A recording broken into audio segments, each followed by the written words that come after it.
Todos pensaron que había muerto en aquel trágico accidente, pero la verdad fue ocultada. Sobreviviendo de milagro, fue salvado por un niño de la calle que cambió su destino. Cuando reapareció ante todo México, trajo consigo una revelación que arruinaría todo lo que su familia había construido. Si esta historia te interesó, no te olvides de suscribirte a nuestro canal y dinos desde qué ciudad nos estás viendo. Continuamos. Te prometo que esta va a ser la mejor historia que vas a escuchar en tu vida. Capítulo 1. Cuando todo se derrumba, la noche caía sobre la Ciudad de México como un manto pesado, cargando consigo el peso de las últimas horas de un día que parecía interminable. Las luces de la ciudad parpadeaban a lo lejos, indiferentes al drama que se desarrollaba en los titulares de los periódicos, en los noticieros nocturnos y en las redes sociales que no paraban de compartir la misma noticia devastadora. Ricardo Torres ya no estaba, el empresario más admirado del país, el hombre que había construido un imperio desde cero, que daba trabajo a miles de familias y que era sinónimo de éxito e integridad, había fallecido en un brutal accidente en la autopista que conectaba la capital con el Bajío. Las imágenes eran impactantes. Un Mercedes negro completamente destruido, las puertas retorcidas como papel arrugado, la carrocería carbonizada soltando humo, mientras los bomberos luchaban por controlar las llamas que insistían en renacer. La escena partía el corazón. Los tumultuosos reporteros, con sus voces cargadas de pesar, describían cada detalle con una reverencia casi religiosa. Había algo de irreal en todo aquello, como si la vida misma se hubiera detenido para ser testigo de la caída de un gigante. En los foros de televisión, presentadores de traje oscuro y corbata negra recordaban la trayectoria de Ricardo con esa solemnidad reservada para los grandes momentos de la historia. Mostraban fotos de él cuando era joven, todavía luchando por abrir su primera empresa, sonriendo con ese aire humilde que cautivaba a todos. Luego venían las imágenes del ascenso, la inauguración de la sede de Torres Corporativo, los premios al emprendedor del año, las portadas de revista, los discursos inspiradores en eventos empresariales. Era como si estuvieran armando un álbum de recuerdos de alguien que ya no pertenecía a este mundo. Y entonces aparecían los familiares. La esposa de Ricardo, Fernanda Torres, una mujer de belleza impecable y postura siempre elegante, apareció frente a las cámaras envuelta en un discreto vestido negro, los ojos ocultos tras unos enormes lentes oscuros a pesar de que ya era de noche. Hablaba con la voz entrecortada, escogiendo cada palabra con cuidado, como quien recita un texto ensayado 1000 veces antes de subir al escenario. Decía cosas bonitas sobre su marido, sobre el legado que dejaba, sobre el dolor insoportable de perder al amor de su vida. Las lágrimas escurrían en el momento exacto, ni antes ni después de lo necesario. Se secaba el rostro con un pañuelo de seda blanco, siempre manteniendo la compostura, siempre pareciendo la viuda perfecta. A su lado estaba Gustavo Torres, el hermano de Ricardo. Los dos se parecían físicamente, pero mientras Ricardo siempre tuvo un aire de seriedad mezclado con bondad, Gustavo poseía una mirada más dura, más calculadora. Él también vestía de negro. También hablaba de la tragedia con pesar, pero había algo en sus gestos que no encajaba perfectamente con el luto. Quizás era la forma en que sus ojos se desviaban rápidamente de las cámaras, o tal vez la manera en que apretaba los puños cada vez que alguien mencionaba el nombre de su hermano. Pero nadie le prestaba atención a eso. Al fin y al cabo, cada persona lidia con la pérdida de una manera diferente, ¿no es así? La conmoción era nacional. Empresarios, políticos, artistas, todos se manifestaban en las redes sociales dando el pésame. Las flores comenzaron a acumularse frente a la sede de la empresa, formando un mar colorido de homenajes. Pancartas escritas a mano decían cosas como «Gracias por creer en México» y «Siempre serás recordado». La gente lloraba de verdad, porque Ricardo Torres no era solo un empresario rico. Era visto como alguien que marcaba la diferencia, que creaba empleos, que ayudaba en proyectos sociales, que creía en la gente. Para muchos, él representaba la prueba de que era posible triunfar con dignidad. Pero mientras el país entero se inclinaba en señal de luto, la verdad era muy diferente. Lejos de los reflectores, de los periódicos y de las cámaras, lejos de todo lo que representaba la vida pública de Ricardo Torres, la realidad era mucho más cruel y mucho más sombría. Ricardo no había fallecido. Ricardo estaba vivo, pero apenas técnicamente vivo. En una carretera secundaria olvidada en los límites del Estado de México, cerca de Ecatepec, donde la maleza crecía sin control a los lados y los postes de luz eran escasos y espaciados, un cuerpo yacía sobre el asfalto frío y húmedo. La lluvia había comenzado a caer unas horas antes, primero como un chipichipi y luego como un diluvio violento que lavaba la sangre de las piedras y convertía la tierra en lodo. El cuerpo estaba de lado, los brazos en ángulos extraños, la ropa rota y sucia, el rostro cubierto de cortadas y moretones que ya empezaban a hincharse. Era Ricardo Torres, pero nadie lo sabía. Lo habían dejado allí para que nadie lo encontrara jamás. La carretera era poco transitada, especialmente de noche y con aquella lluvia torrencial. De vez en cuando pasaban coches, pero siempre a alta velocidad, con los conductores concentrados solo en llegar pronto a su destino. Nadie miraba a los lados. Nadie se detenía. A nadie le importaba lo que pudiera estar allí, abandonado en la oscuridad. Ricardo luchaba por mantener los ojos abiertos. Cada respiro era una batalla. Le dolía todo el cuerpo de una forma que nunca imaginó posible. Sentía como si lo hubiera atropellado un tren y luego lo hubieran arrojado desde un barranco. Las piernas no respondían a las órdenes del cerebro. Los brazos apenas se movían. La vista iba y venía, alternando entre una claridad momentánea y una oscuridad que amenazaba con tragárselo por completo. Intentaba recordar lo que había pasado, pero los recuerdos llegaban fragmentados, como piezas de un rompecabezas que no podía armar. Recordaba estar en el coche. Recordaba a Carlos, su chofer de confianza, ese hombre que trabajaba con él desde hacía más de 10 años y que siempre había sido discreto, puntual y eficiente. Recordaba haber salido de la reunión más temprano de lo planeado. Recordaba haberse quedado dormido en el asiento trasero, cansado después de un día intenso de negociaciones. Y entonces había pasado algo extraño. Ricardo no podía recordar exactamente qué, pero recordaba la sensación. Un frenazo brusco, una sacudida violenta, el sonido de metal retorciéndose, un dolor agudo en la cabeza y después el vacío. Cuando despertó ya estaba allí tirado en esa carretera, solo, abandonado, y Carlos había desaparecido, simplemente desaparecido, como si nunca hubiera existido. Ricardo intentó gritar, pero no le salía la voz. Intentó arrastrarse, pero sus músculos no obedecían. Todo lo que podía hacer era yacer allí, sintiendo la lluvia helada mojar su cuerpo ya entumecido por el frío, mientras la conciencia iba y venía como una luz parpadeando antes de apagarse del todo. No sabía cuánto tiempo había pasado, podrían ser minutos, podrían ser horas. El tiempo había perdido su significado. Todo lo que existía era el dolor, el frío y la creciente certeza de que ese sería su fin. Allí, en esa carretera olvidada, sin nadie que lo viera, sin nadie a quien le importara. Pero entonces, en medio de esa oscuridad total, algo cambió. Un ruido, pasos ligeros, una presencia. Ricardo forzó los ojos para abrirlos, aunque fuera solo una rendija.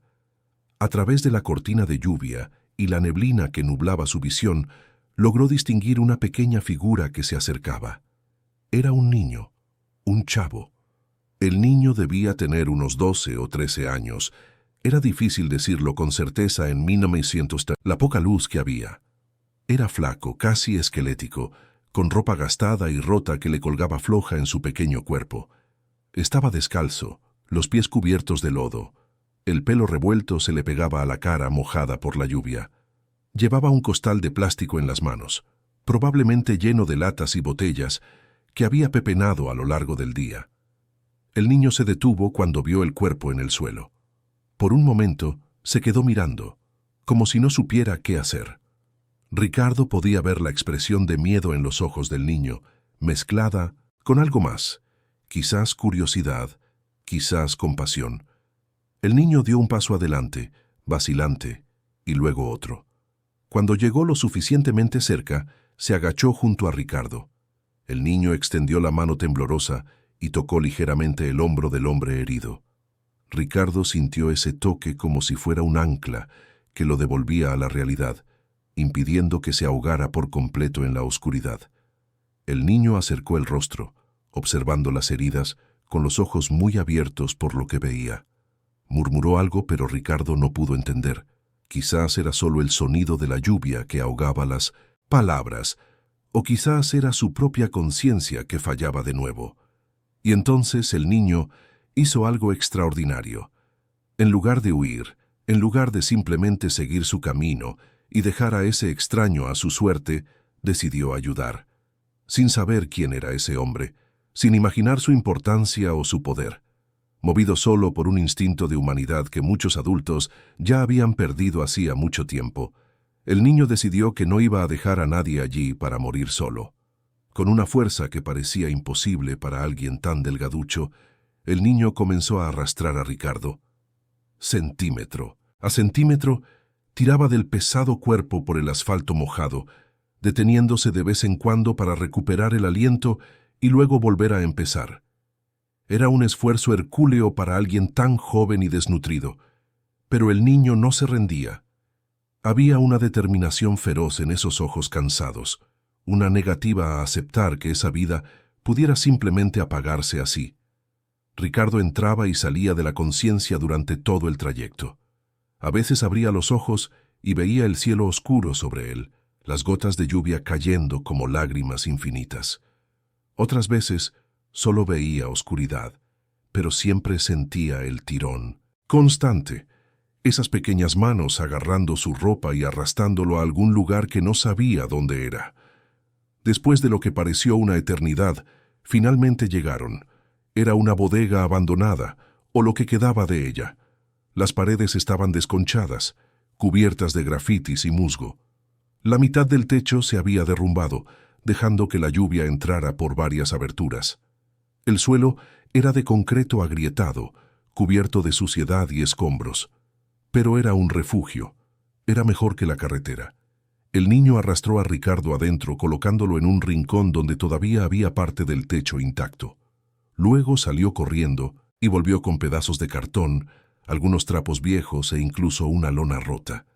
Con eso, improvisó una especie de cama, poniendo a Ricardo sobre las capas de cartón para aislarlo un poco del suelo helado.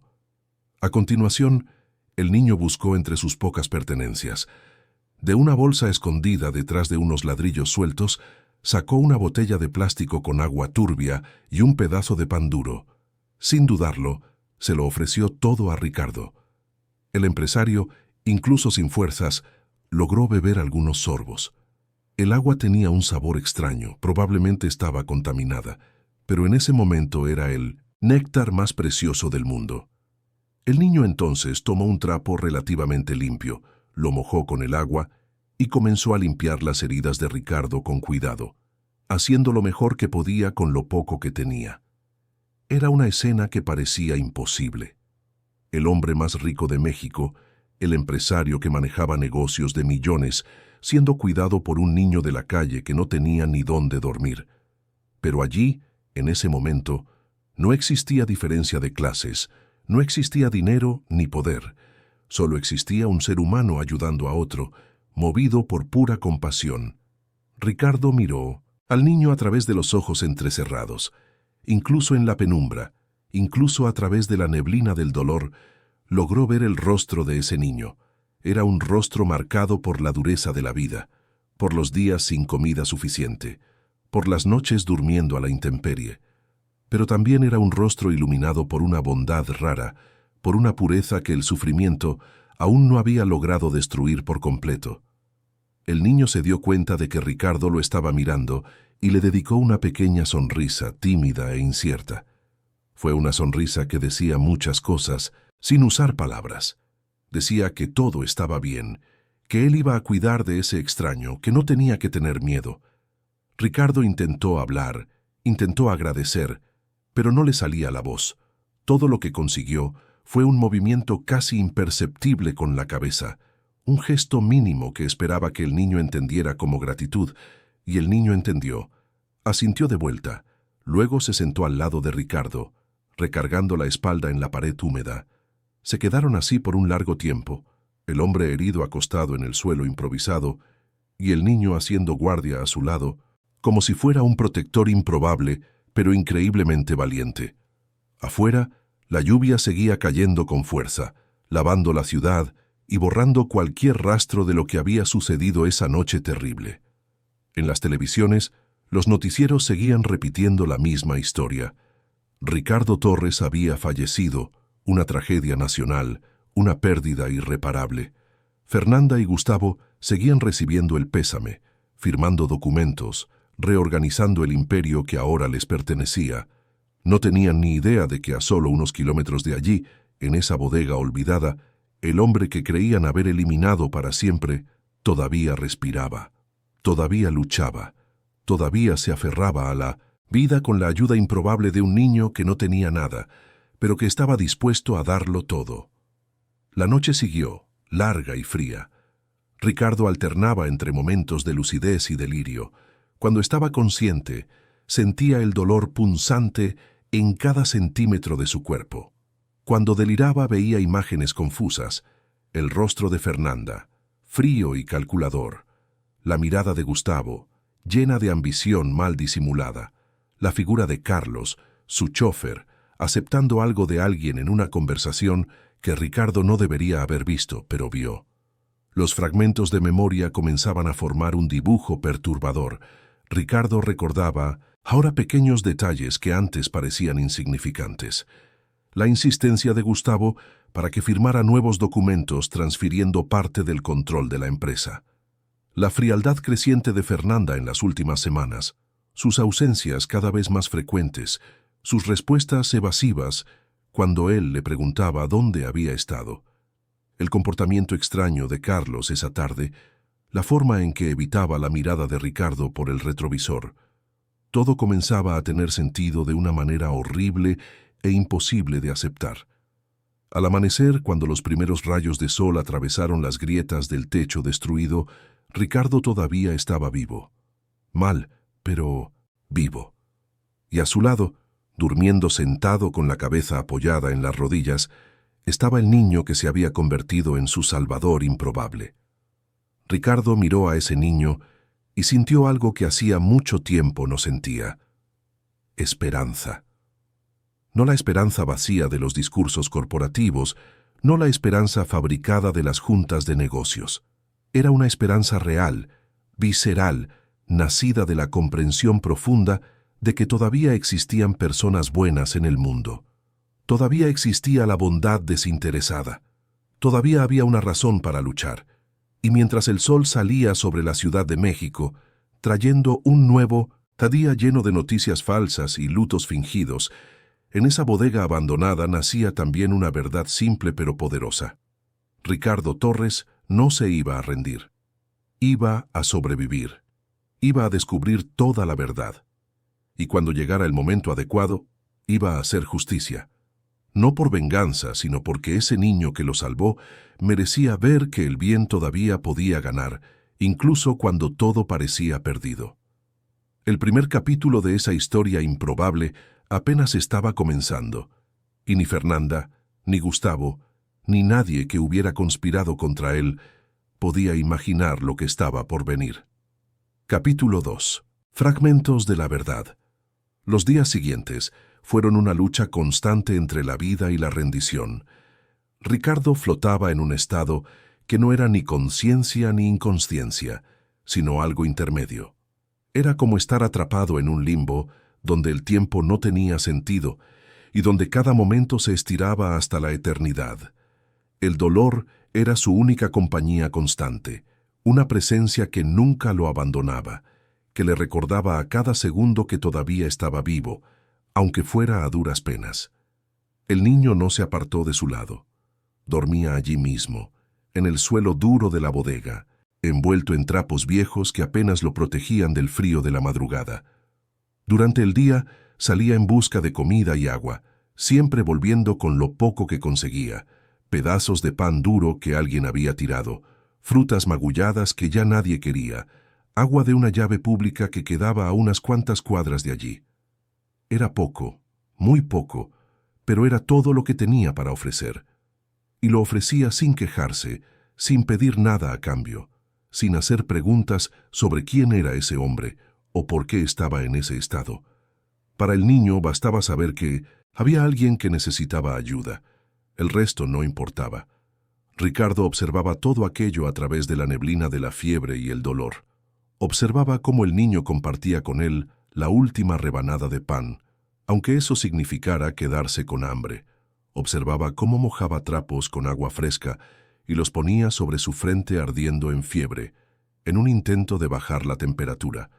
Observaba cómo le hablaba a Ricardo, incluso sin recibir respuesta, contándole sobre su día, sobre las cosas que veía en las calles, sobre los sueños que todavía se atrevía a tener.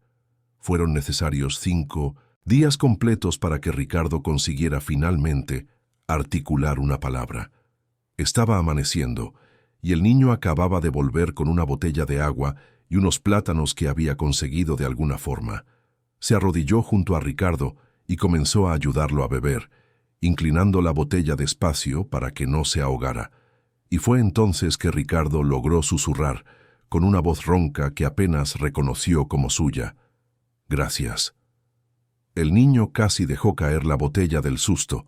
Sus ojos se abrieron de par en par y una sonrisa enorme iluminó su rostro flaco. No dijo nada, solo asintió con la cabeza vigorosamente, como si esa única palabra valiera más que cualquier discurso elaborado. A partir de ese día, Ricardo comenzó a mejorar gradualmente. La fiebre fue cediendo poco a poco. La visión se fue aclarando. Los miembros fueron respondiendo mejor a las órdenes del cerebro.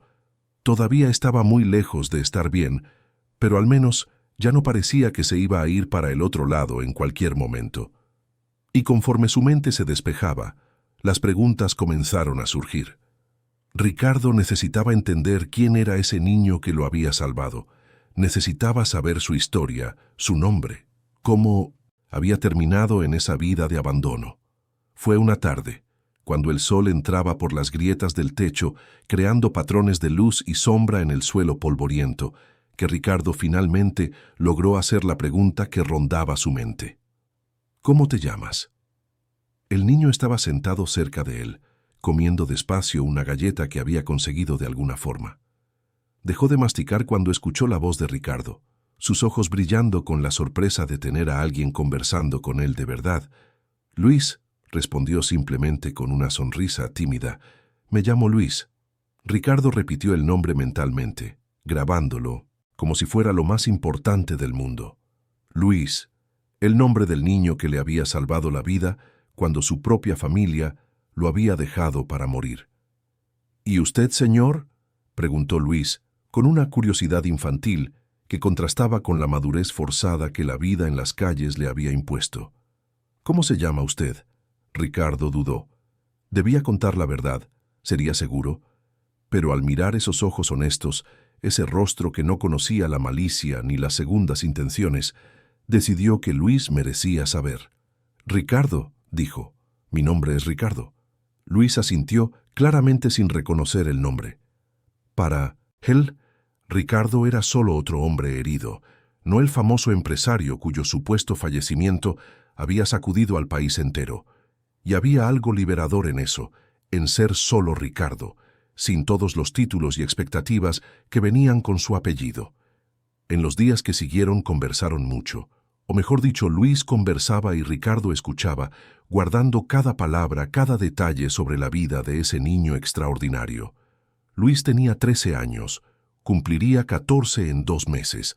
Había nacido en una colonia popular de Iztapalapa, hijo de una madre que trabajaba haciendo la limpieza en casas y de un padre que había desaparecido incluso antes de que él naciera. La madre había hecho lo posible por criarlo bien, trabajando en 2, a veces 3 empleos, siempre luchando por poner comida en la mesa y mantener al niño en la escuela. Pero entonces, hacía 2 años, ella había enfermado.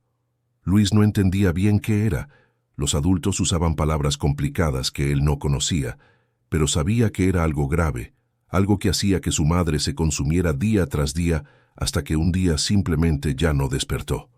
Sin familia y sin tener a dónde ir, Luis terminó en las calles. Intentó quedarse en albergues, pero siempre terminaba huyendo. Decía que allí se sentía encerrado, vigilado, como si hubiera hecho algo malo solo por ser pobre y estar solo. En las calles, al menos, tenía libertad. Podía ir y venir cuando quisiera, aunque eso significara pasar hambre y frío. Sobrevivía pepenando latas y botellas para vender en el Fierro Viejo, haciendo pequeñas chambas cuando conseguía, a veces recibiendo comida de gente caritativa que se compadecía de su situación. Había aprendido a valerse por sí mismo, a ser listo, a saber dónde encontrar comida y refugio cuando lo necesitaba. Esa bodega abandonada era uno de sus escondites favoritos. Quedaba lo suficientemente lejos del centro bullicioso para que nadie lo molestara, pero lo suficientemente cerca de una avenida donde podía pepenar reciclables. Era allí donde guardaba sus pocas pertenencias. Era allí donde dormía en las noches más difíciles. Y había sido allí donde había traído a Ricardo esa noche lluviosa, actuando por instinto, sin pensar en las consecuencias, solo sabiendo que no podía dejar a nadie en la carretera para morir. Ricardo escuchaba todo aquello con una mezcla de admiración y tristeza. Admiración por la fuerza de ese niño que, a pesar de todo lo que había perdido y sufrido, aún mantenía esa bondad intacta, y tristeza por saber que existían tantos niños como Luis, invisibles para la sociedad, luchando solos en un mundo al que parecía no importarle. Pero también había otra emoción creciendo dentro de Ricardo: culpa.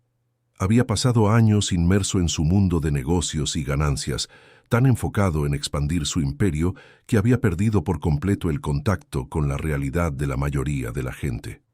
¿Cuántas veces había pasado en coche junto a niños en la calle y simplemente había desviado la mirada como si no fueran su problema?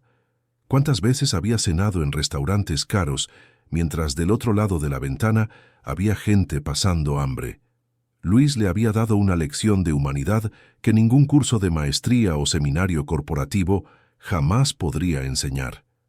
Conforme pasaban los días y Ricardo iba recuperando sus fuerzas, comenzó a observar más atentamente lo que sucedía alrededor. Y fue Luis quien comenzó a traer información que haría que todo tuviera sentido de una forma terrible. El niño tenía la costumbre de explorar los alrededores, siempre atento a cualquier cosa que pudiera ser útil. Y en una de esas andanzas había notado algo extraño. Había hombres rondando la zona. No eran personas sin hogar como las que estaba acostumbrado a ver, ni trabajadores comunes. Eran hombres bien vestidos, con trajes y zapatos relucientes, claramente fuera de lugar en ese barrio olvidado. Luis le contó a Ricardo cómo se había escondido detrás de un muro mientras 2 de esos hombres conversaban cerca de un coche negro. Hablaban en voz baja, mirando a su alrededor con nerviosismo, pero el niño tenía un oído agudo y logró captar fragmentos de la conversación. Uno de ellos decía algo sobre asegurarse de que no hubiera sobrevivientes. El otro respondía que sí, que todo estaba resuelto, que el cuerpo nunca sería encontrado. Luego mencionaron algo sobre dinero, sobre transferencias bancarias que finalmente podrían hacerse sin impedimentos. Y entonces, uno de ellos dijo un nombre que hizo que la sangre de Ricardo se helara: Gustavo. Dijeron que Gustavo estaba satisfecho con el trabajo y que habría un bono extra para todos los involucrados. Cuando Luis terminó de contar, el silencio que se instaló en la bodega era pesado y opresivo. Ricardo cerró los ojos, sintiendo una mezcla de rabia y dolor que iba mucho más allá de las heridas físicas. Era un dolor que cortaba el alma, el dolor de la traición de sangre, el dolor de descubrir que su propio hermano había planeado su fin. Pero, ¿por qué?, preguntó Luis, con esa inocencia de quien aún no había sido completamente corrompido por la maldad del mundo. ¿Por qué alguien haría eso? Ricardo tardó un momento en responder. Cuando finalmente lo hizo, su voz estaba cargada de una amargura que no sabía que era capaz de sentir. Por dinero, Luis, por poder, por ambición, las mismas cosas que hacen que la gente olvide lo que está bien y lo que está mal. Y entonces Ricardo comenzó a contarle su historia al niño. Le contó sobre su imperio empresarial, sobre los años de trabajo duro para construir todo desde cero. Le contó sobre Gustavo, su hermano menor, que siempre vivió a su sombra, siempre resentido por no ser el primogénito, siempre envidioso del éxito de Ricardo. Le contó sobre Fernanda, la esposa que había amado profundamente y que ahora se daba cuenta de que quizás nunca había correspondido ese amor de la misma manera. Luis escuchaba todo con los ojos muy abiertos, tratando de procesar la magnitud de esa historia que parecía sacada de una telenovela, pero era real, terrible y dolorosamente real. En los días siguientes, Luis se convirtió en los ojos y oídos de Ricardo en el mundo exterior. El niño salía todos los días, observando discretamente a esos hombres misteriosos, anotando mentalmente todo lo que veía y oía. Era arriesgado, y Ricardo se preocupaba por la seguridad del niño, pero Luis insistía. Decía que después de todo lo que Ricardo estaba pasando, lo mínimo que podía hacer era ayudar, y la información que Luis traía era cada vez más perturbadora. Los hombres seguían apareciendo. A veces eran los mismos, a veces eran diferentes, pero todos parecían estar buscando algo, o verificando si realmente no había nada allí. Luis los escuchó mencionar de nuevo el nombre de Gustavo, y también el de una mujer a la que llamaban Fernanda. Hablaban de reuniones secretas, de documentos firmados, de la facilidad con la que todo se había ejecutado. Fue en una tarde especialmente calurosa, cuando el sol convertía la bodega en un horno, que Luis trajo la información más impactante. Había seguido a uno de los hombres hasta un café cercano, manteniendo la distancia pero siempre atento. El hombre se había encontrado con otro, y Luis logró sentarse en una mesa cercana, fingiendo estar ocupado con un libro viejo que había encontrado en la basura, y entonces lo escuchó. Escuchó a uno de ellos decir que Carlos, el chófer, estaba escondido en algún lugar del interior. Dijeron que había recibido una generosa cantidad por el servicio prestado, pero que era mejor mantenerlo lejos hasta que las cosas se calmaran por completo. Uno de ellos se rió, diciendo que Carlos había sido genial en la forma en que había provocado el accidente, sin dejar evidencias de su participación. Luis repitió cada palabra a Ricardo, observando cómo el rostro del hombre que había salvado se cerraba en una expresión de profundo dolor. No era solo el dolor físico de las heridas que aún se estaban curando. Era el dolor de la traición multiplicado por 3. Un hermano, una esposa y un empleado de confianza, todos unidos en una conspiración para eliminarlo. ¿Y por qué lo dejaron vivo?, preguntó Luis, su pequeña voz rompiendo el pesado silencio que se había instalado. Ricardo pensó por un largo momento antes de responder. Ellos no saben que estoy vivo, Luis. Creen que me dejaron allí para morir. Debe haber sido por eso que no confirmaron. Se fueron creyendo que no sobreviviría. Y si tú no me hubieras encontrado, habrían tenido razón. El niño se acercó y tocó suavemente el hombro de Ricardo. Un gesto simple, pero cargado de significado. Pero yo lo encontré, dijo con convicción, y usted se va a poner bien. Vamos a descubrir todo y vamos a hacer lo correcto. Ricardo miró a ese niño de 13 años, a ese niño que debería estar preocupado solo por juegos y la escuela, pero que en cambio estaba allí, cuidando de un extraño y arriesgándose para ayudarlo a desentrañar una peligrosa conspiración, y sintió que su corazón se apretaba con una emoción que hacía mucho tiempo no sentía. Amor verdadero, no el amor interesado y condicionado que recibía de quienes lo rodeaban, sino el amor puro y desinteresado de quien da sin esperar nada a cambio. «Eres valiente, Luis», dijo Ricardo, con la voz entrecortada. «Más valiente que muchos hombres adultos que conozco». Luis se encogió de hombros como si no fuera gran cosa. «Mi mamá siempre decía que tenemos que ayudar cuando podemos. Decía que el mundo solo mejora si cada uno hace su parte, aunque sea pequeña. Ricardo sintió que le ardían los ojos.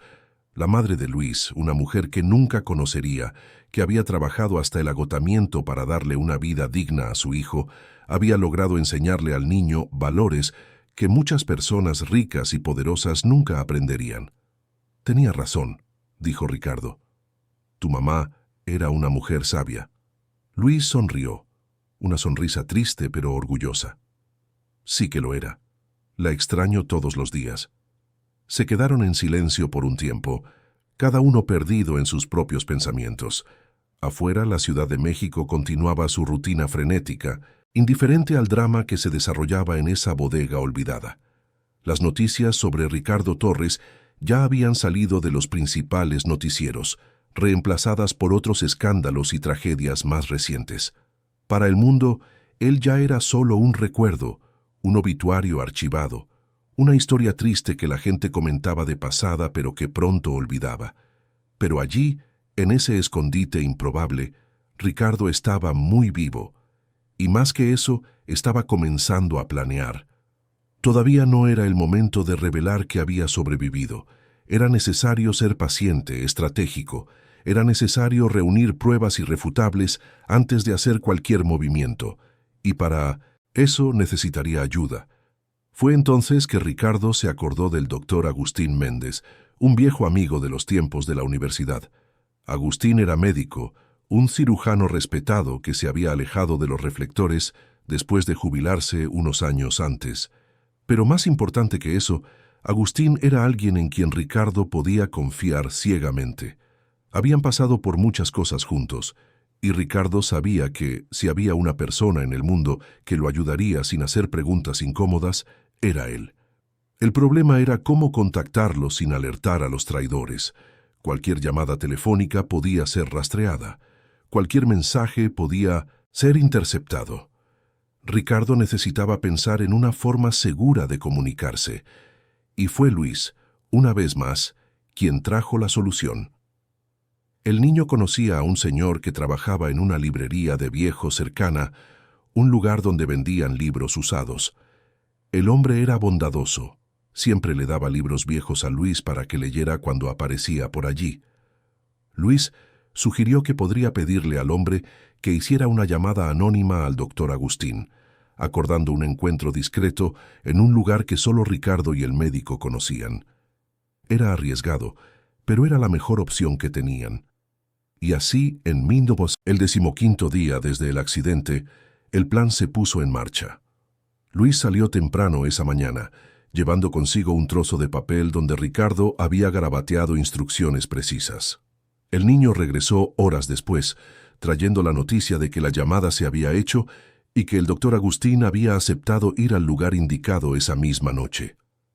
Ricardo sentía una mezcla de ansiedad y esperanza. Agustín era la clave para su recuperación completa.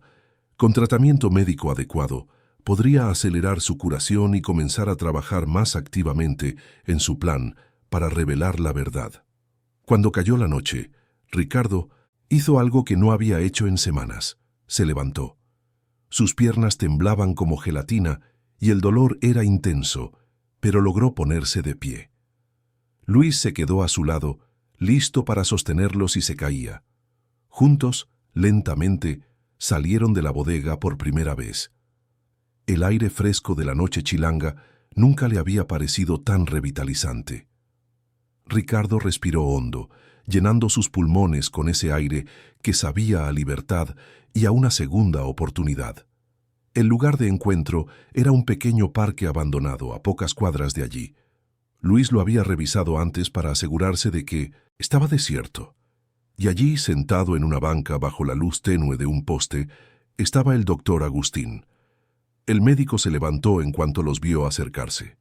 Su expresión pasó de la confusión al shock absoluto cuando reconoció a Ricardo. Corrió hacia ellos, sus ojos sin poder creer lo que veían. «Ricardo, por Dios, Ricardo», susurró con la voz temblorosa. «Pensé. Todos pensamos que estabas, que te habías ido». Ricardo sonrió débilmente, apoyado en Luis. «Casi, Agustín. Casi me voy. Pero este niño me salvó y ahora necesito tu ayuda».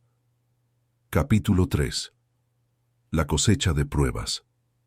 El doctor Agustín Méndez no hizo preguntas esa primera noche. Su prioridad era evaluar el estado de Ricardo e iniciar un tratamiento adecuado lo más rápido posible. Con manos expertas y ojo clínico, examinó cada herida, cada moretón, cada hueso que todavía dolía al tacto. El diagnóstico no era alentador, pero tampoco era una sentencia definitiva. Ricardo había sufrido múltiples fracturas en las costillas, un traumatismo cráneoencefálico moderado, varios cortes profundos y una contusión grave en la cadera. El hecho de que estuviera vivo y consciente después de 2 semanas sin tratamiento adecuado rozaba lo milagroso. «Voy a necesitar traer algunos suministros», dijo Agustín, todavía procesando toda la situación. «Antibióticos, analgésicos, material para curaciones adecuadas. No puedo llevarte a un hospital, me imagino». Ricardo negó con la cabeza. Cualquier movimiento oficial alertaría exactamente a las personas equivocadas. «Entiendo», respondió el médico, sin presionar por explicaciones. «Me encargaré de todo discretamente. Pero necesitarás tiempo, Ricardo. Tiempo y reposo. No va a ser una recuperación rápida». Así comenzó una nueva fase en esa historia improbable. El doctor Agustín se convirtió en el tercer miembro de esa alianza secreta, visitando la bodega todas las noches, siempre discreto, siempre trayendo lo necesario para tratar a Ricardo adecuadamente. Nunca llegaba a la misma hora, nunca usaba el mismo camino 2 veces, siempre verificaba que no lo estuvieran siguiendo. Era un hombre de ciencia, pero también era un hombre que entendía la gravedad de la situación. Con el tratamiento adecuado, la recuperación de Ricardo se aceleró significativamente. Las fiebres cesaron. Las heridas comenzaron a cicatrizar correctamente. Los dolores, aunque todavía presentes, se volvieron más controlables con la medicación que Agustín traía. En 3 semanas, Ricardo ya podía caminar sin apoyo, aunque todavía cojeaba y necesitaba hacer pausas frecuentes para descansar. Y conforme su cuerpo sanaba, su mente también se fortalecía. Ricardo comenzó a trazar un plan meticuloso. No bastaba con sobrevivir, no bastaba con simplemente reaparecer y gritarle al mundo que estaba vivo. Necesitaba pruebas concretas, irrefutables, que expusieran no solo la traición, sino toda la extensión de la conspiración que se había montado en su contra. Luis seguía siendo sus ojos y oídos en las calles. El niño había desarrollado una habilidad impresionante para observar sin ser notado, para escuchar conversaciones sin llamar la atención, para seguir a la gente sin levantar sospechas. Era como si la vida difícil en las calles le hubiera enseñado habilidades que ahora resultaban invaluables. Fue a través de Luis que Ricardo descubrió que Fernanda y Gustavo se habían mudado a su casa, alegando que era demasiado doloroso para la viuda seguir viviendo en la residencia anterior, llena de recuerdos. La verdad, Ricardo sabía, era que esa casa era 3 veces más grande y mucho más lujosa. Los dos ya habían asumido por completo el control de su imperio, firmando documentos que transferían acciones y propiedades a sus nombres. Luis también descubrió dónde estaba escondido Carlos, el chófer traidor.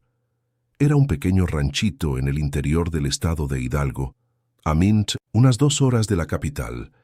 El hombre vivía tranquilamente con la lana que había recibido por la traición, creyendo que estaba seguro, que su papel en esa terrible historia nunca sería descubierto.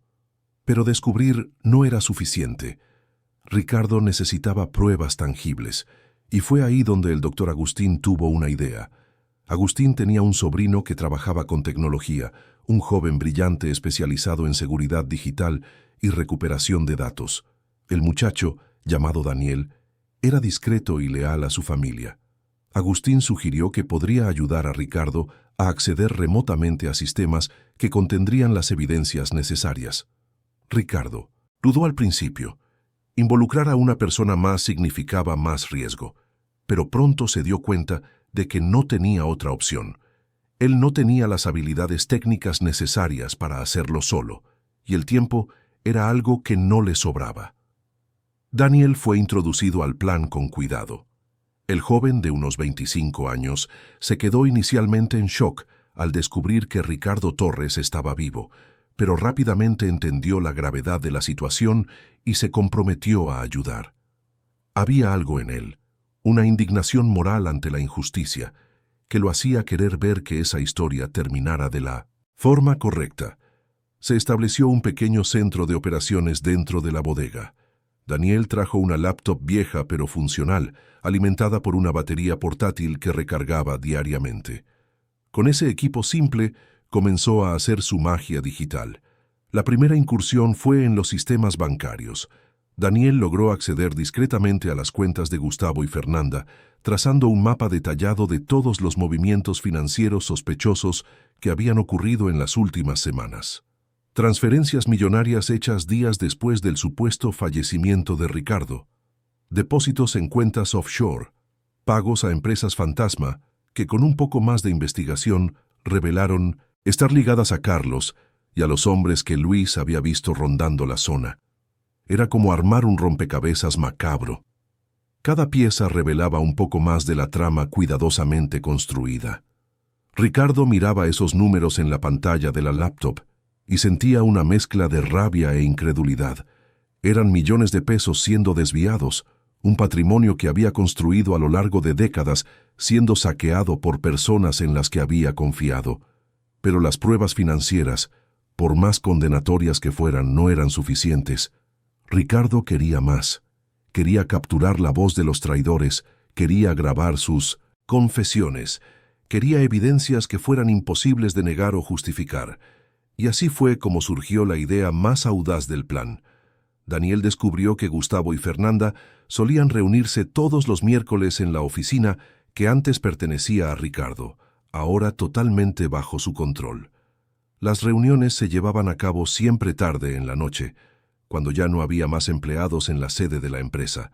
Era allí donde discutían sus planes, donde revisaban sus esquemas, donde se felicitaban por el éxito de su traición. Daniel sugirió que podría hackear el sistema de seguridad del edificio y activar remotamente los micrófonos de los interfonos y de las cámaras de vigilancia. Sería posible grabar todo lo que se dijera en esas reuniones sin que nadie sospechara nada. Era arriesgado. Si los descubrían, todo el plan se iría por la borda. Pero Ricardo sabía que necesitaba esa evidencia, necesitaba escuchar de boca de los traidores la confirmación de lo que habían hecho, los detalles de la conspiración, la verdad desnuda y cruda sin filtros ni excusas. La operación fue planeada con un cuidado meticuloso. Daniel pasaría toda la madrugada trabajando para garantizar que el acceso se hiciera de forma que no dejara rastros. Ricardo, Luis y Agustín esperarían en la bodega, listos para actuar si algo salía mal. El primer miércoles fue una prueba. Daniel logró activar el sistema sin problemas, pero Gustavo y Fernanda apenas conversaron ese día, enfocados solo en revisar documentos y firmar papeles. No se grabó nada de valor. La segunda semana tuvieron más suerte. Carlos había aparecido para esa reunión, viniendo del interior especialmente para eso. Y allí, en esa oficina que antes era el santuario de Ricardo, los tres conspiradores conversaron libremente, creyendo que estaban completamente seguros. Ricardo escuchó todo a través de audífonos conectados a la laptop. Cada palabra era una puñalada en su corazón, pero se forzó a seguir escuchando, a grabar cada segundo de esa conversación monstruosa. Gustavo hablaba con una animación que Ricardo nunca antes había visto en su hermano. Se reía, contaba chistes sobre cómo todo había sido más fácil de lo que imaginaban. Decía que Ricardo siempre había sido demasiado ingenuo, demasiado confiado, que nunca había sospechado nada incluso cuando las evidencias estaban justo frente a sus narices. Fernanda complementaba, su voz fría y calculadora. Hablaba de lo fácil que había sido manipular a Ricardo emocionalmente, hacer que firmara documentos importantes sin leer con atención, distraerlo con promesas de renovar su matrimonio, mientras ella y Gustavo preparaban todo tras bambalinas. Y Carlos, el chofer en quien Ricardo había confiado su vida literalmente, contaba los detalles del accidente como si fuera una anécdota divertida. Cómo había adulterado los frenos del coche días antes. Cómo había elegido esa carretera específica porque sabía que era poco transitada. Cómo había fingido estar herido también, gritando por ayuda, solo para asegurarse de que nadie sospechara de él. También confesó que había regresado horas después, en cuanto pasó la lluvia, para verificar si el cuerpo seguía allí. Cuando no encontró a Ricardo, asumió que animales salvajes o alguien se había llevado el cuerpo, y decidió que era mejor no mencionárselo a Gustavo y Fernanda. Al fin y al cabo, el resultado final era el mismo. Ricardo estaba desaparecido, y todos creían que había fallecido. La grabación duró casi 2 horas. Cuando finalmente terminó, Ricardo tenía los ojos rojos, no de lágrimas, sino de una rabia pura y controlada. Lo había escuchado todo. Tenía ahora en sus manos una confesión completa, detallada, grabada en audio digital de alta calidad. Pero todavía no era hora de actuar. Había un elemento más que Ricardo quería añadir a su expediente de evidencias. A través de Daniel, logró acceder a los correos electrónicos personales de Fernanda y Gustavo. Allí encontró mensajes intercambiados entre ellos en los meses previos al accidente, planeando cada detalle, discutiendo cómo se repartirían el imperio, incluso haciendo bromas sobre cómo sería la reacción del público cuando se diera a conocer la noticia.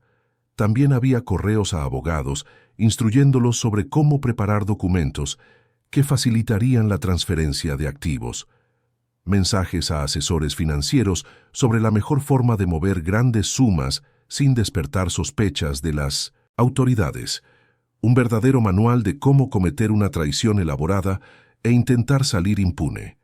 Cada prueba era cuidadosamente copiada, archivada, preparada para la presentación final. Daniel creó múltiples copias de seguridad, guardadas en diferentes lugares y dispositivos. No podía haber riesgo de perder esas evidencias. Mientras tanto, Ricardo también estaba trabajando en otro aspecto de su plan, preparar su regreso físico. Necesitaba estar lo suficientemente fuerte para aguantar el maratón emocional que vendría cuando finalmente se revelara. Agustín lo ayudaba con ejercicios de fisioterapia improvisada, fortaleciendo los músculos atrofiados, trabajando la movilidad que había sido comprometida por las heridas. Luis, siempre servicial, había conseguido ropa adecuada para Ricardo. No eran trajes de diseñador como los que estaba acostumbrado a usar, pero estaban limpios y eran dignos. El niño también se había encargado de dejar al empresario presentable, ayudándolo a cortarse el pelo y a recortarse la barba que había crecido sin control durante las semanas de recuperación. Era impresionante ver cómo ese niño de 13 años había asumido tantas responsabilidades. Organizaba el escondite, mantenía todo limpio dentro de lo posible, garantizaba que siempre hubiera agua y comida. Pero más que las tareas prácticas, Luis ofrecía algo que Ricardo no sabía, que necesitaba tanto: compañía genuina. Conversaban mucho durante esos días. Ricardo contaba historias de su vida, pero no las versiones glamorosas que siempre aparecían en las revistas. Contaba sobre los desafíos reales, los fracasos que precedieron a los éxitos, los momentos de duda y miedo que nunca había admitido públicamente. Y Luis escuchaba todo con atención, a veces haciendo preguntas perspicaces que sorprendían a Ricardo por su madurez. El niño también comenzó a hablar más sobre su madre, sobre las lecciones que ella le había enseñado, sobre los sueños que tenía para su futuro. Sueños simples, pero profundos: que estudiara, que tuviera una profesión digna, que fuera un hombre bueno.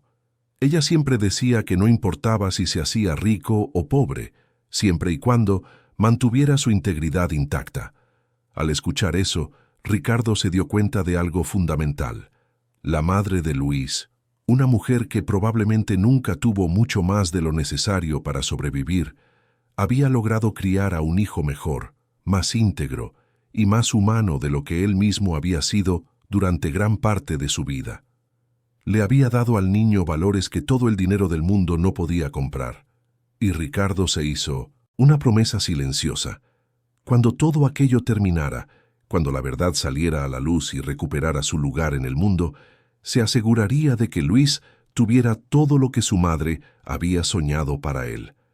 No por lástima, no por caridad, sino porque el niño se lo merecía. porque había demostrado a través de sus acciones desinteresadas que era digno de todas las oportunidades que la vida pudiera ofrecerle. Pasaron otras 3 semanas de preparación meticulosa.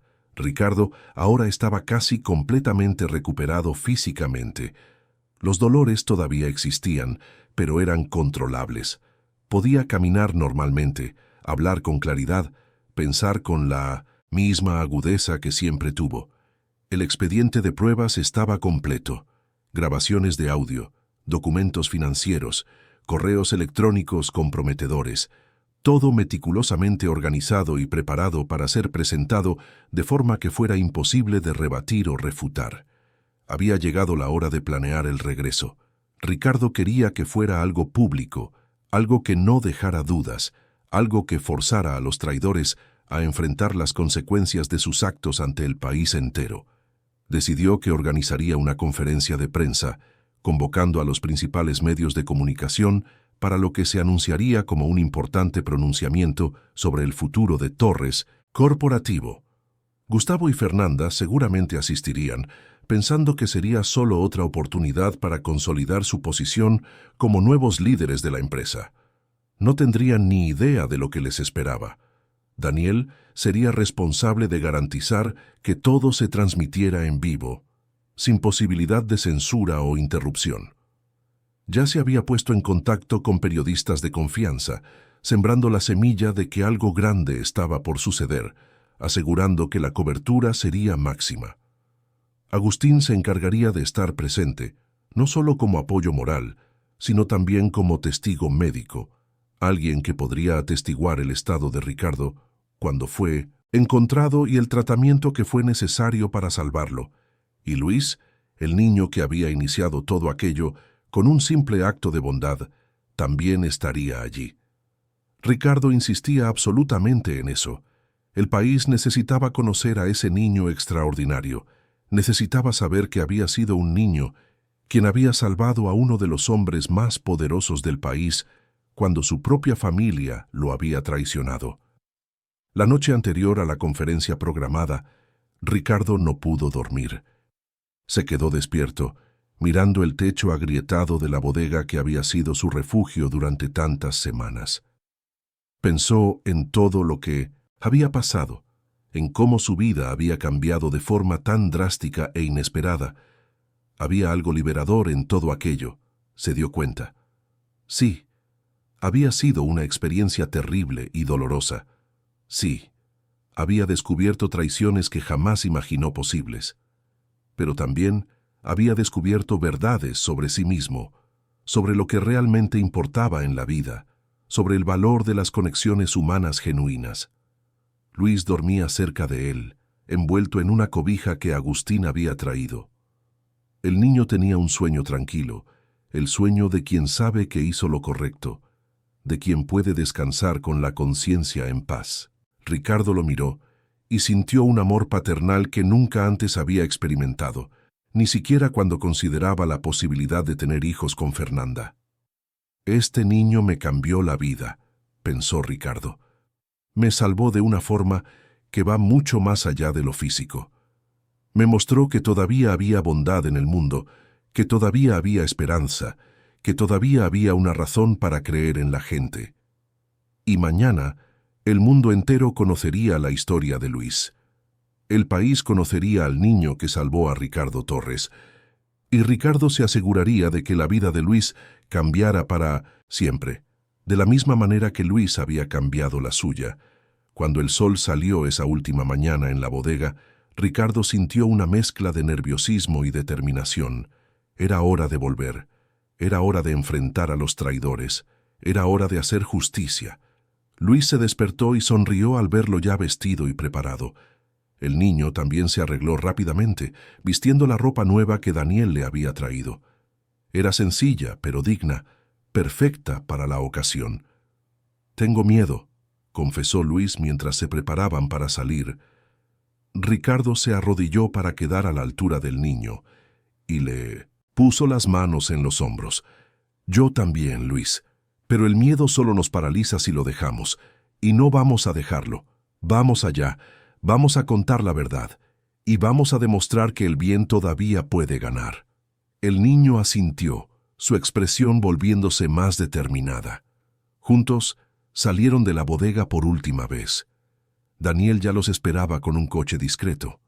Agustín estaba en el asiento trasero, nervioso pero preparado.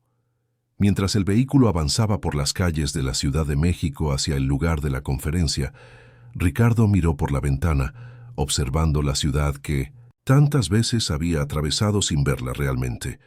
Ahora, después de todo lo que pasó, cada detalle parecía diferente, más real, más significativo. El juego estaba a punto de cambiar, y Ricardo Torres estaba listo para su resurrección. Capítulo 4. El regreso de la verdad. El auditorio del Hotel Presidente Intercontinental, en el corazón de Polanco, estaba a reventar. Cámaras de todos los principales canales de televisión estaban posicionadas estratégicamente, listas para capturar cada momento de lo que se había anunciado como una importante conferencia sobre el futuro de Torres Corporativo. Los periodistas ocupaban las primeras filas, con sus grabadoras y laptops listas. Empresarios, curiosos e incluso algunos políticos habían asistido, intrigados por el misterio que rodeaba el evento. En las primeras filas, destacándose por su postura impecable y la ropa de luto que aún vestían, estaban Fernanda y Gustavo Torres. Ella llevaba un elegante vestido negro, discreto, pero claramente caro. Él vestía un traje oscuro, la corbata perfectamente alineada. Ambos exhibían esa expresión de solemnidad estudiada que habían perfeccionado en las últimas semanas, la máscara de viuda y hermano afligido que había engañado al país entero. Gustavo conversaba en voz baja con Fernanda, especulando sobre el motivo de la convocatoria. Sus abogados les habían informado que era necesario asistir, que había cuestiones legales que resolver públicamente sobre la sucesión de la empresa. Ninguno de los dos sospechaba nada. Al fin y al cabo, Ricardo estaba definitivamente fuera de escena. Habían visto el coche destruido, habían organizado el funeral simbólico, habían llorado lágrimas falsas ante las cámaras. Todo estaba resuelto. O eso creían. Tras bambalinas, en una sala reservada lejos de las miradas curiosas, Ricardo hacía los últimos ajustes a su presentación. Estaba nervioso. No podía negarlo. Le temblaban ligeramente las manos mientras revisaba los documentos que pronto presentaría. Pero no era un nerviosismo de miedo. Era la adrenalina de quien está a punto de hacer justicia, la energía casi eléctrica que precede a un momento histórico. Luis estaba a su lado, vestido con la ropa sencilla pero digna que Daniel había conseguido. El niño sostenía la mano de Ricardo, ofreciéndole ese apoyo silencioso que se había vuelto tan esencial en las últimas semanas. Sus ojos brillaban con una mezcla de ansiedad y orgullo. Sabía lo que estaba a punto de suceder y, aunque asustado, sabía que era lo correcto. El doctor Agustín verificaba por última vez los documentos médicos que atestiguaban el estado en que Ricardo había sido encontrado. Daniel hacía los ajustes finales en el sistema de transmisión, garantizando que todo se emitiría en vivo sin posibilidad de interrupción. Cada detalle había sido planeado meticulosamente. A las 3 de la tarde en punto, las luces del auditorio se atenuaron. Un murmullo de expectación recorrió a la audiencia. Las cámaras se ajustaron, enfocando el escenario donde se había instalado un podio, flanqueado por 2 pantallas enormes donde se proyectarían las pruebas. El presentador del evento, un abogado de la empresa que no tenía conocimiento de lo que estaba por suceder, subió al escenario e inició su discurso protocolario, agradeciendo la presencia de todos y explicando que habría un pronunciamiento importante sobre el futuro de Torres Corporativo. Y entonces dijo las palabras que harían que el evento pasara a la historia. Es con gran sorpresa y alegría que les anuncio que quien hará este pronunciamiento es alguien a quien todos pensábamos haber perdido trágicamente. Señoras y señores, con ustedes, Ricardo Torres. El silencio que se instaló en el auditorio fue absoluto. Se podía oír caer un alfiler. Nadie se movía, nadie respiraba. Todos los ojos estaban fijos en el lateral del escenario. de donde debía surgir el presentador. Fernanda sintió que se le paraba el corazón. Sus manos, que antes descansaban elegantemente sobre su regazo, se crisparon, las uñas hundiéndose en la palma. A su lado, Gustavo estaba rígido, su rostro perdiendo todo el color. Intercambiaron una mirada de pánico puro, pero no tuvieron tiempo de procesar lo que eso significaba. Porque en ese momento, caminando con firmeza y dignidad, Ricardo Torres entró en el escenario. Era él, innegable, incontestablemente él. Un poco más delgado, con algunas cicatrices visibles en el rostro, pero definitivamente vivo y presente. Llevaba un traje sencillo pero elegante, su postura erguida y segura. A su lado, sosteniendo su mano con una valentía impresionante para alguien tan joven, estaba Luis. El auditorio explotó. Los reporteros se levantaron de sus sillas, gritando preguntas. Las cámaras disparaban flashes sin cesar. La gente lloraba, otros gritaban de sorpresa y alegría. Era un caos controlado de emociones intensas. Fernanda estaba paralizada, su máscara de viuda perfecta resquebrajándose visiblemente. Gustavo intentó levantarse, pero las piernas no le obedecieron. Cayó de nuevo en la silla, su rostro ahora no solo pálido, sino con un tono verdoso de náusea. Ricardo levantó la mano, pidiendo silencio. Tomó unos minutos, pero finalmente la multitud se calmó lo suficiente para que pudiera hablar. Su voz, cuando finalmente salió, era firme y clara, amplificada por el sistema de sonido de última generación del auditorio. «Buenas tardes a todos», comenzó, su voz cargada de emoción controlada. «Sé que mi presencia aquí hoy causa sorpresa. Yo mismo todavía tengo dificultades para creer que estoy vivo y puedo hablar con ustedes». Hizo una pausa, dejando que sus palabras calaran. El silencio era tan intenso que se podía oír el zumbido de las cámaras. Deben estarse preguntando dónde he estado. Estas últimas semanas, cómo sobreviví al accidente que se reportó a nivel nacional. Y estoy aquí hoy para contarles la verdad. Toda la verdad. Sin omisiones, sin medias tintas. Ricardo respiró hondo, sus ojos recorriendo el auditorio hasta posarse en Fernanda y Gustavo. La mirada que les dirigió no era de odio, sino de una profunda tristeza mezclada con determinación. «El accidente que vieron en los periódicos no fue un accidente», dijo, y la sala entera contuvo la respiración. «Fue un intento deliberado y planeado de quitarme la vida, una conspiración elaborada por personas en las que confiaba más que en nadie en el mundo». Las cámaras inmediatamente enfocaron a Fernanda y Gustavo. Ambos estaban visiblemente en shock, Fernanda tratando de mantener algo de compostura, mientras Gustavo parecía al borde de un colapso. Ricardo le hizo una seña a Daniel, que controlaba la presentación. La primera pantalla se iluminó, mostrando documentos financieros detallados. «Estas son pruebas de transferencias bancarias realizadas días después de mi supuesta muerte», explicó Ricardo con voz firme. «Millones de pesos movidos de cuentas de la empresa a cuentas personales, a paraísos fiscales, a empresas fantasma, todo esto mientras el país me lloraba». Los periodistas garabateaban frenéticamente en sus cuadernos. Las cámaras de televisión capturaban cada detalle de los documentos proyectados. «Pero esto es solo el comienzo», continuó Ricardo. «Porque no vine aquí hoy solo con pruebas financieras. Vine con algo mucho más poderoso. Vine con la verdad desnuda y cruda, grabada en las propias palabras de los conspiradores». Le hizo otra seña a Daniel. Los altavoces del auditorio comenzaron a reproducir el audio de esa reunión grabada semanas antes. La voz de Gustavo resonó por el espacio clara e inconfundible, riendo mientras describía lo fácil que había sido engañar a Ricardo. Luego vino la voz de Fernanda, fría y calculadora, detallando cómo había manipulado emocionalmente a su marido. Y finalmente Carlos, el chófer, confesando los detalles técnicos de cómo había saboteado el coche. El audio duró 10 minutos, 10 minutos que parecieron una eternidad.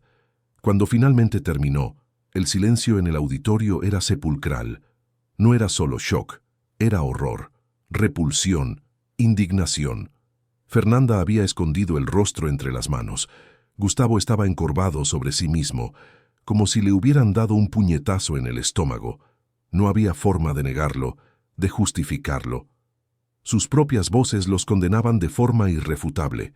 Ricardo continuó, su voz ahora cargada de una emoción más profunda. Pero esta historia no es solo sobre traición y ambición, es también sobre bondad, sobre compasión, sobre el lado humano que todavía existe incluso en los lugares más improbables. Se giró hacia Luis, poniendo la mano en el hombro del niño con cariño y orgullo.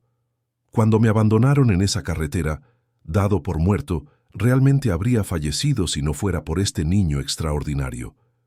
Luis me encontró cuando ya estaba inconsciente, gravemente herido, sin posibilidades reales de sobrevivir.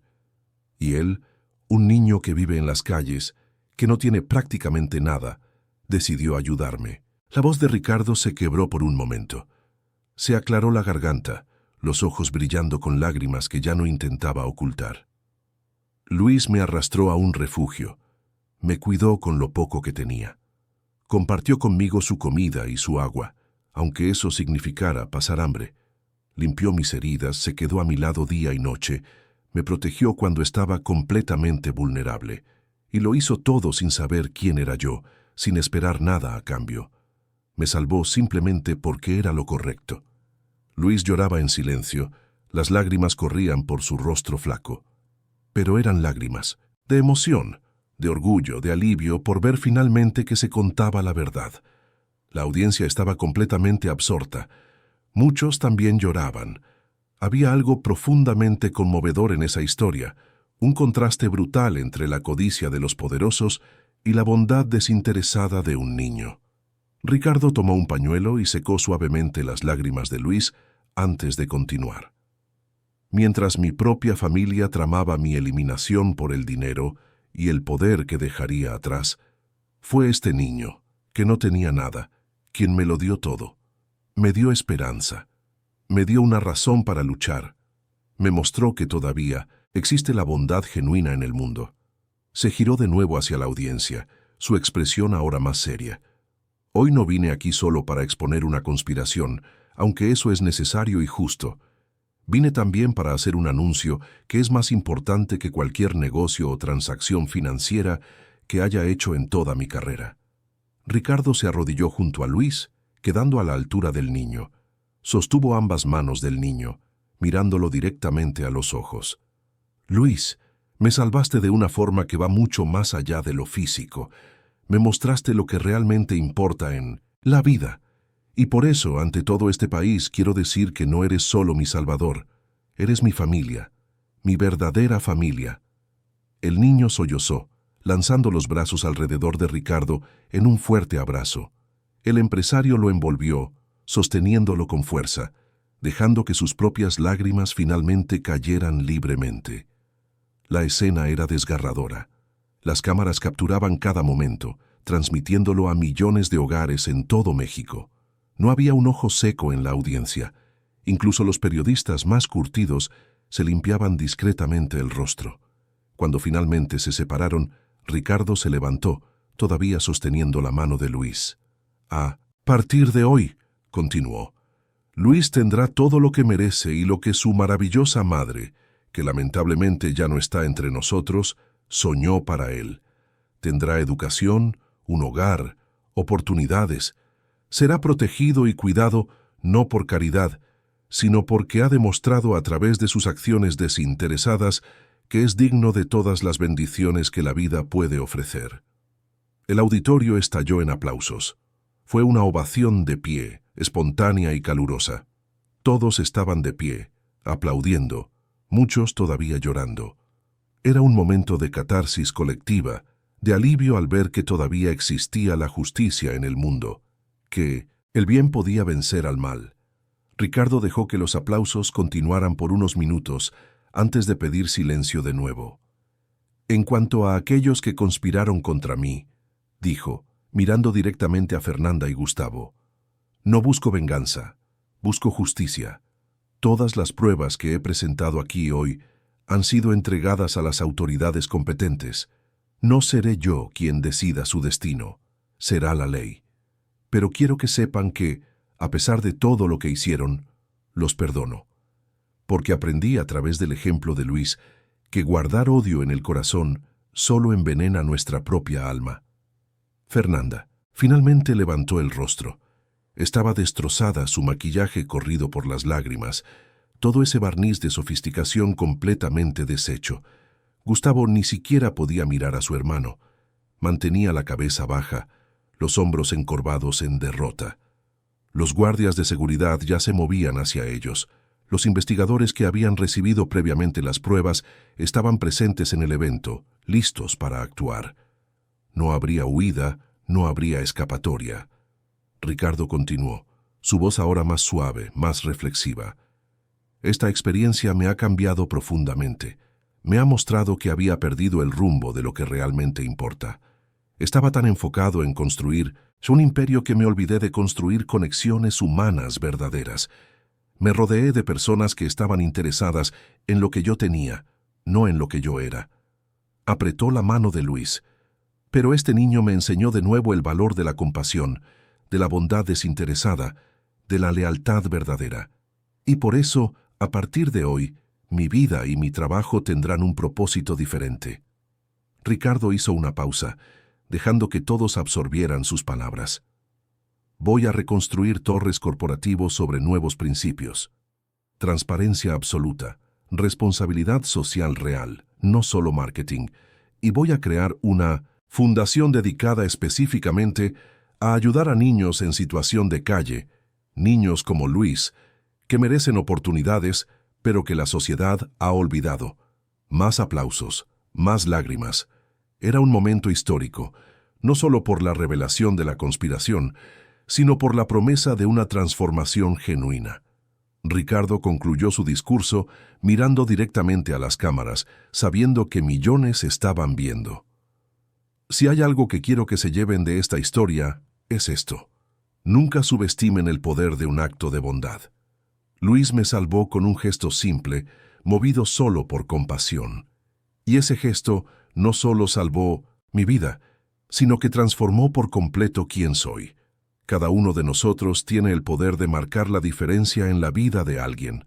Cada uno de nosotros puede elegir ser la luz en la oscuridad de otra persona.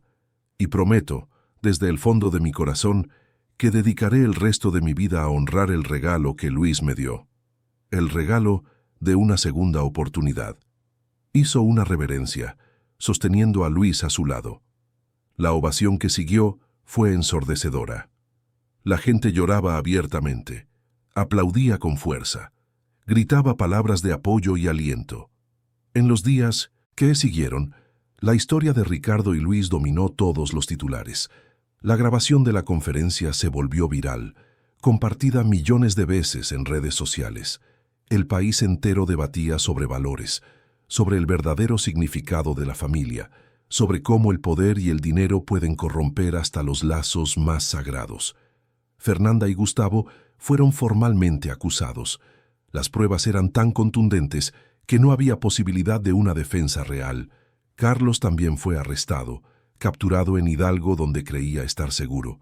Los tres enfrentarían un juicio por sus crímenes, y la justicia seguiría su curso.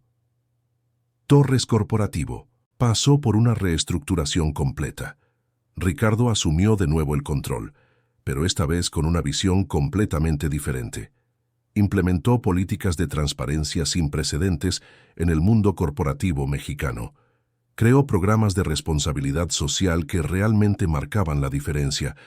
No solo existían en el papel, y la fundación que había prometido crear, bautizada como Instituto Esperanza Luis, se hizo realidad en tiempo récord.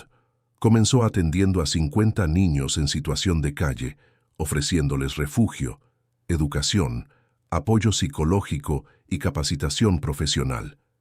En el primer año, ese número creció a 200 niños. En el segundo año, a 500. Y seguía creciendo. Luis, por su parte, floreció en su nuevo entorno. Ricardo no lo adoptó oficialmente a través de papeles y tribunales. Eso parecía demasiado frío para el vínculo que compartían. Pero en la práctica, en todos los aspectos que realmente importaban, Luis era su hijo. Vivía en la casa de Ricardo, estudiaba en la mejor escuela privada de la Ciudad de México, tenía todas las oportunidades que su madre había soñado para él, pero lo más importante era que Luis mantenía su esencia. No se dejó corromper por la riqueza repentina. Seguía siendo ese niño bondadoso y compasivo. Visitaba regularmente el Instituto Esperanza Luis, conversaba con otros niños en situación de calle, compartía su historia para inspirarlos. Entendía, de una forma que pocos podían, que había recibido una oportunidad extraordinaria, y sentía la responsabilidad de honrarla ayudando a otros. Ricardo observaba el crecimiento de Luis con un orgullo que jamás pensó ser capaz de sentir. Veía al niño estudiando con dedicación, haciendo amigos genuinos, soñando con un futuro brillante. Y todas las noches, cuando se iba a dormir, agradecía en silencio a ese niño extraordinario que lo había salvado no solo de la muerte física, sino también de la muerte espiritual, que había comenzado a consumirlo. Mantuvieron la costumbre de, una vez al mes, volver juntos a esa bodega abandonada. Ya no era un lugar de abandono y olvido. Ricardo había comprado el terreno y lo había transformado en un centro comunitario, ofreciendo servicios gratuitos a la población más necesitada del barrio, pero se aseguró de mantener una parte de la construcción original, preservada como estaba, como un memorial de esos días difíciles pero transformadores. Era allí donde los dos se sentaban, generalmente en silencio, solo absorbiendo el significado de ese lugar. Era allí donde se habían encontrado dos almas perdidas que se salvaron mutuamente. Era allí donde había comenzado una amistad improbable que se convirtió en una familia verdadera. En uno de esos encuentros, casi un año después de esa conferencia histórica, Luis miró a Ricardo y le hizo una pregunta que había estado guardando durante mucho tiempo. ¿Crees que tu vida sería mejor si nada de esto hubiera pasado? ¿Si nunca hubieran intentado matarte? Ricardo pensó por un largo momento antes de responder.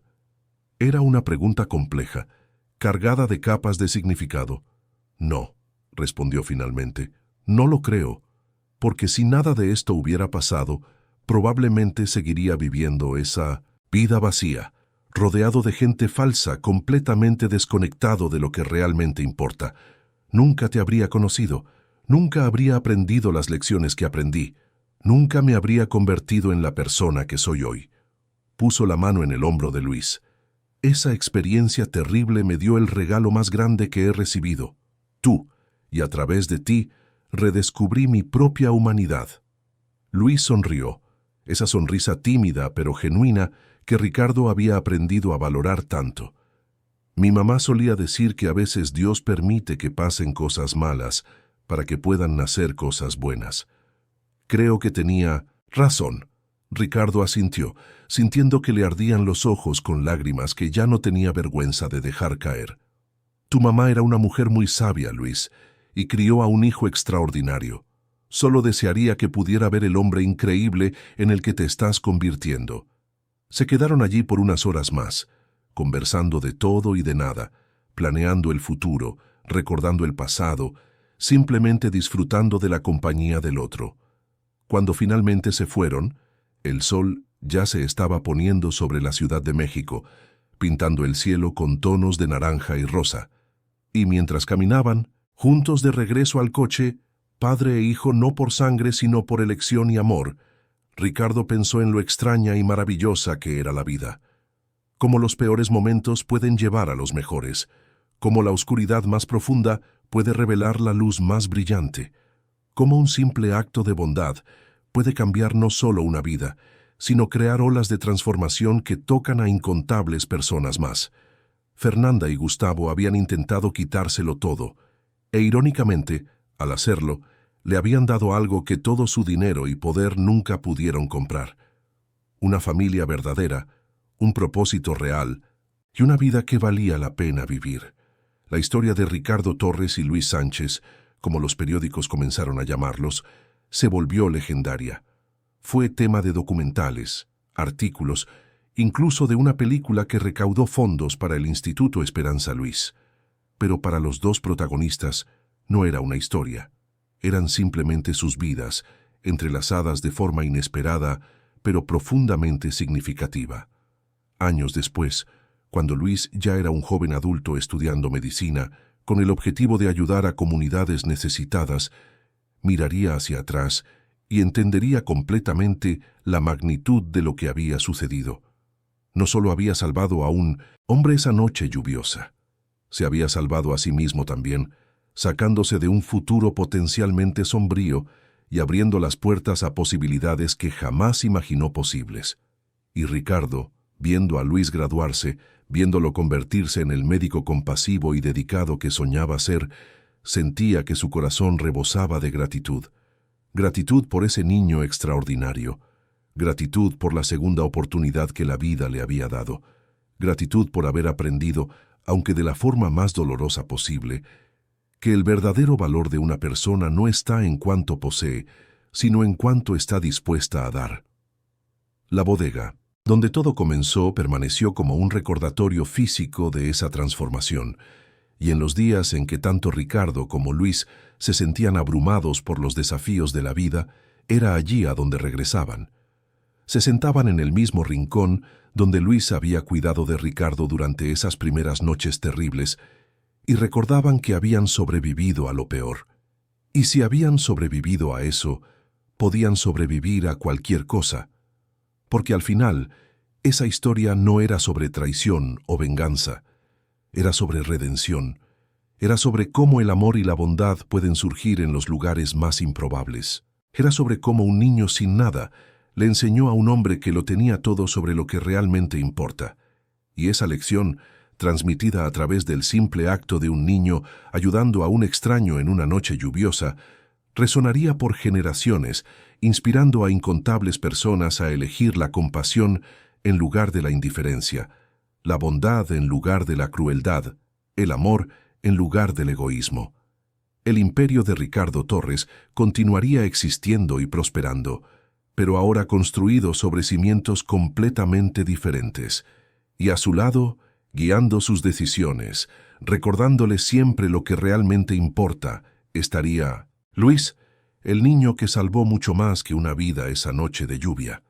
Porque a veces la verdadera fortuna no está en las bóvedas de un banco, está en las conexiones que hacemos, en las vidas que tocamos, en el amor que compartimos. Y en ese aspecto, Ricardo Torres se había convertido en el hombre más rico del mundo.